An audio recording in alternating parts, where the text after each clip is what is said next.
Hello friends, എല്ലാവർക്കും good morning. അപ്പോൾ ഇന്നത്തെ ഒരു സൂപ്പർ ഹിറ്റ് വിശേഷത്തിലേക്ക് എല്ലാവർക്കും സ്വാഗതം. അങ്ങനെ ചന്ദ്ര സച്ചിയെ കളിയാക്കിക്കൊണ്ടിരിക്കുകയാണ്. ഒരു കാർ ഡ്രൈവറായ നിനക്ക് എന്ത് മേടിക്കാനായിട്ട് സാധിക്കൂടോ? ഓ, അവൻ താലിമാല മേടിച്ചു കൊടുക്കും അത്രേ. നിനക്ക് അതുകൊണ്ട് സാധിക്കുമെന്ന് എനിക്ക് തോന്നുന്നില്ല.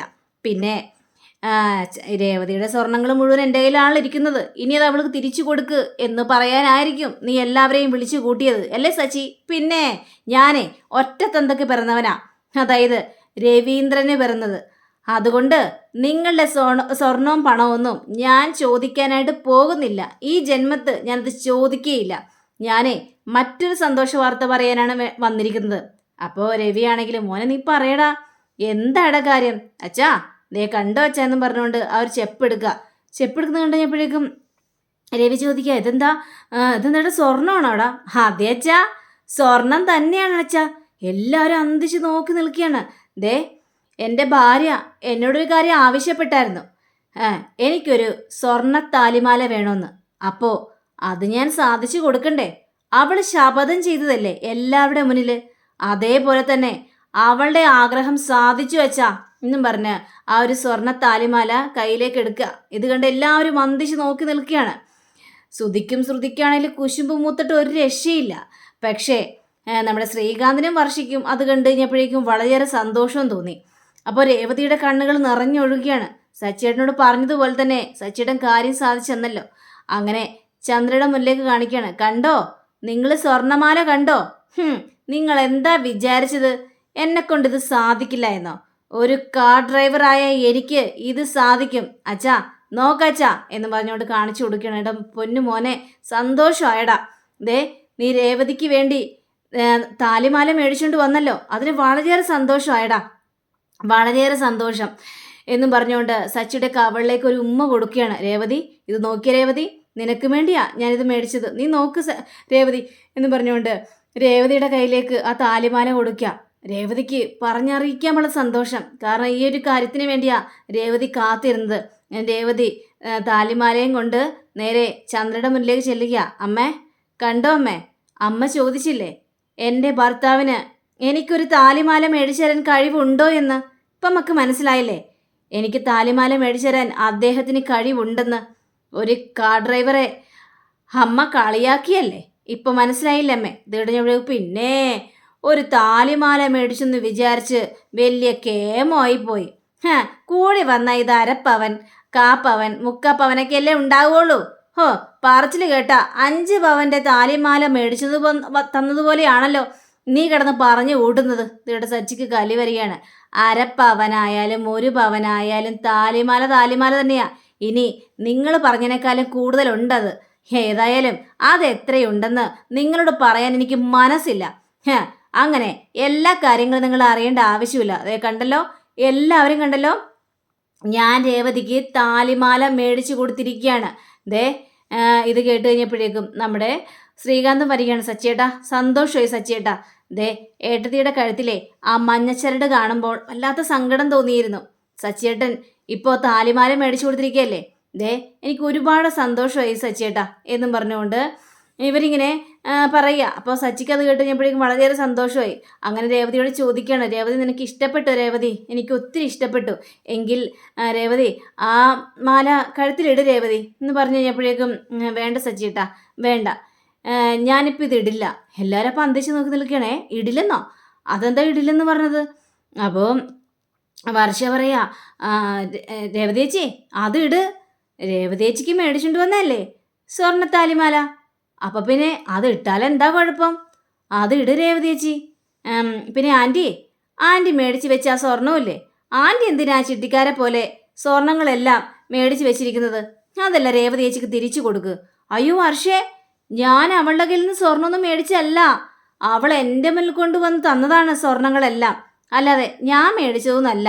അപ്പോൾ നമ്മുടെ രേവതി, വേണ്ട വർഷേ, എനിക്ക് ആ സ്വർണ്ണങ്ങളൊന്നും വേണ്ട. ഇതേപോലെ ഓരോന്നോരോന്നായി എൻ്റെ സച്ചിയേട്ടൻ എനിക്ക് മേടിച്ചു തരുമെന്നുള്ളൊരു ഉറപ്പ് എൻ്റെ മനസ്സിലുണ്ട്. എൻ്റെ ആഗ്രഹങ്ങളെല്ലാം എനിക്ക് സാധിച്ചു തരും. അപ്പോൾ രവിയാണെങ്കിൽ അതെ ദേ രേവതി മോളുടെ ഏതാഗ്രഹവും അവൻ സാധിച്ചു കൊടുക്കും. ഇനി അവനെ ഇതിനേക്കാളും വലിയ കനമുള്ള ചെയിൻ മേടിച്ചു കൊടുക്കും. അയ്യോ അച്ഛാ, മിണ്ടല്ലേ അച്ഛാ, അച്ഛൻ്റെ വക ശബ്ദമൊന്നും വേണ്ട. ഏതായാലും അവളുടെ കയ്യിലുള്ള ലിസ്റ്റ് എല്ലാം തീരട്ടെ. ഇപ്പം താലിമാല മേടിച്ചല്ലോ, ഇനി ഇതെല്ലാം തീർന്നിട്ട് ബാക്കി ആവാച്ചാ. ശരിയുടെ മോനെ എന്നിങ്ങനെ പറയുക. അപ്പോൾ ശ്രുതിയും ചോദിക്കുകയാണ്, അതെന്താ രേവതി താലിമാല കഴുത്തിലിടാത്തത്? ഏതായാലും സച്ചി അത് മേടിച്ചെന്നല്ലേ, പിന്നെന്താ നീ അത് ഇടാത്തത്? അത് ഇടേണ്ട സമയം ആയില്ല. രേവതി നീ എന്താ ഇങ്ങനെ പറയുന്നത്? ആ താലിമാല ഇടന്നേ. അപ്പോൾ നമ്മുടെ ചന്ദ്രയ്ക്ക് വീണ്ടും കലി വന്നു. ഓ, അവൾ താലിമാല ഇടില്ലായിരിക്കും, ഇനി അതിന് ശുഭമുഹൂർത്തമൊക്കെ നോക്കണമായിരിക്കും താലിമാല ഇടാനായിട്ട്. ഇവളെ ചുമ്മാ കിടന്ന് അഭിനയിക്കുന്നു, നമ്പർ കാണിക്കുന്നു. അപ്പോൾ സച്ചി വീണ്ടും ചോദിക്കണം, എന്താ രേവതി ആ താലിമാല നീ കഴുത്തിലേക്ക് ഇട്. അതല്ല സച്ചിയേട്ടാ, ഞാനത് ഇടില്ല, ഇപ്പം ഇടില്ല. കാരണം എൻ്റെ മനസ്സിലൊരു പ്ലാൻ ഉണ്ട് സച്ചിയേട്ടാ. അതേതായാലും ഞാൻ ഇപ്പം പറയുന്നില്ല, ഞാൻ പറയാം പിന്നീട് എന്ന് പറഞ്ഞ് ആ താലിമാലയും കൊണ്ട് നമ്മുടെ രേവതി മേളിലേക്ക് കയറി പോവുക. ഇത് കണ്ടു കഴിഞ്ഞപ്പോഴേക്ക് സച്ചിക്കാകെ ടെൻഷൻ. എൻ്റെ ദൈവമേ, ഇനി അവൾ എന്തായിരിക്കും ഉള്ള മനസ്സിലെ പ്ലാൻ? വേറെന്തെങ്കിലും പ്ലാൻ ചെയ്തിട്ടുണ്ടാവോ? രേവതി, അവിടെ നിന്ന് രേവതി എന്നും പറഞ്ഞുകൊണ്ട് രേവതിയുടെ പിന്നാലെ സച്ചി ഓടുക.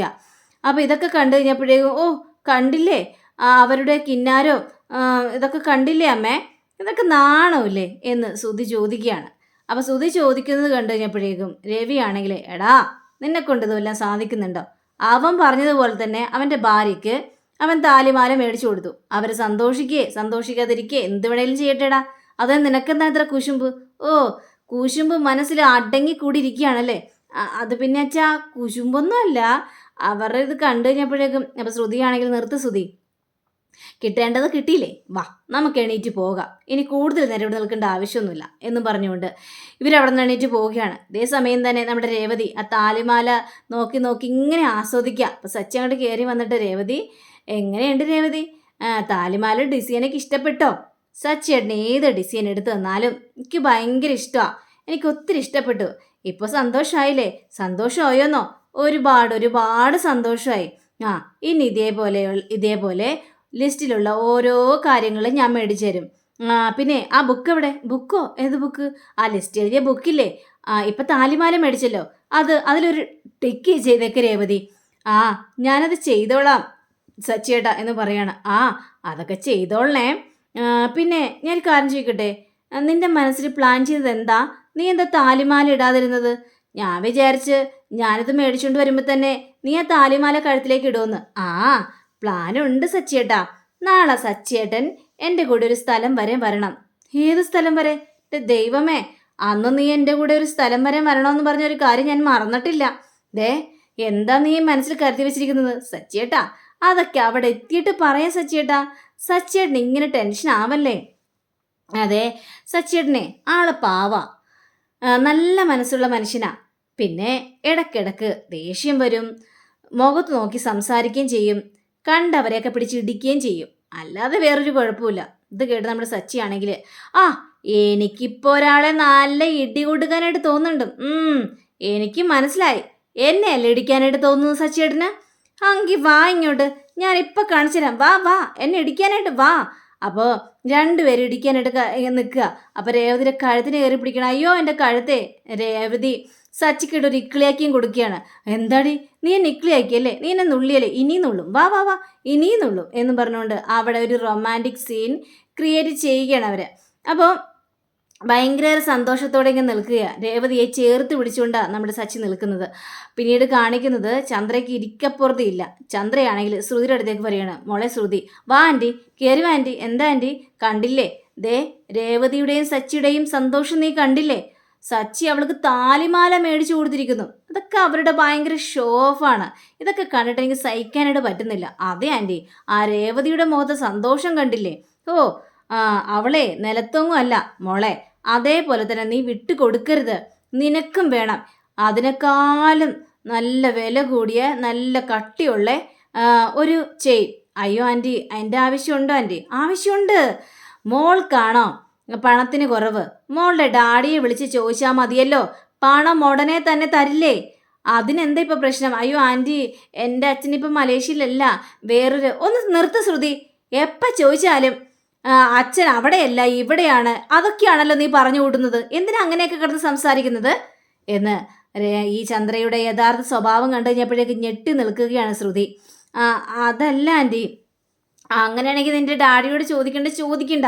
നിൻ്റെ ഇളയച്ചനുണ്ടല്ലോ, ഏളേച്ചനോട് ചോദിക്കാലോ. അദ്ദേഹം ഒരു മാന്യനായ മനുഷ്യനാ. അദ്ദേഹത്തോട് ചോദിച്ചു കഴിയണമെങ്കിൽ അദ്ദേഹം പൈസ നിനക്ക് അടച്ചു തരും. നിനക്കപ്പോൾ നല്ലൊരു ചെയിൻ മേടിക്കാലോ. ഏതായാലും മേടിച്ചേ പറ്റുള്ളൂ. രേവതിയുടെ മുന്നിൽ അങ്ങനെ നീ തലകുനിച്ച് നിൽക്കണ്ട. രേവതിക്ക് മാത്രമല്ല, നിനക്കും അത് കഴിയുമെന്ന് എല്ലാവർക്കും തെളിയിച്ചു കൊടുക്കണ്ടേ. അപ്പോൾ നമ്മുടെ ശ്രുതി മനസ്സ് ചിന്തിക്കുകയാണ്, ദൈവമേ, എൻ്റെ ഇളയച്ചൻ അയാളെ കിലോ കണക്കിന് സ്വർണ്ണം അല്ല, കിലോ കണക്കിന് ആട്ടിറച്ചി കൊണ്ടും തരും. അതാണ് അയാളുടെ ഒരു ജോലി. മോളെ, നീ എന്താ ആലോചിക്കുന്നത്? ഒന്നുമില്ല ആൻറ്റി.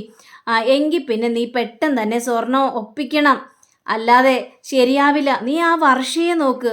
അവളെ നടത്തത്തിലും സംസാരത്തിലും ഒക്കെ റിച്ചാണെന്ന് തോന്നും. പക്ഷെ നിന്നെ കണ്ടാൽ ഒരു പണക്കാരി പെണ്ണാണെന്ന് തോന്നുപോലുമില്ല. ഒരു സാധാരണ പിടിച്ച, ഒരു ദരിദ്രം പിടിച്ച പെണ്ണിനെ പോലെ തോന്നുന്നത്. ഇത് കേട്ടൊരു ശ്രുതി കണ്ണും മിഴിച്ച് നോക്കി നിൽക്കുക. അതെ, ഞാൻ പറഞ്ഞ സത്യം തന്നെയാ. നിന്നെ കണ്ടാൽ അങ്ങനെ തോന്നൂല.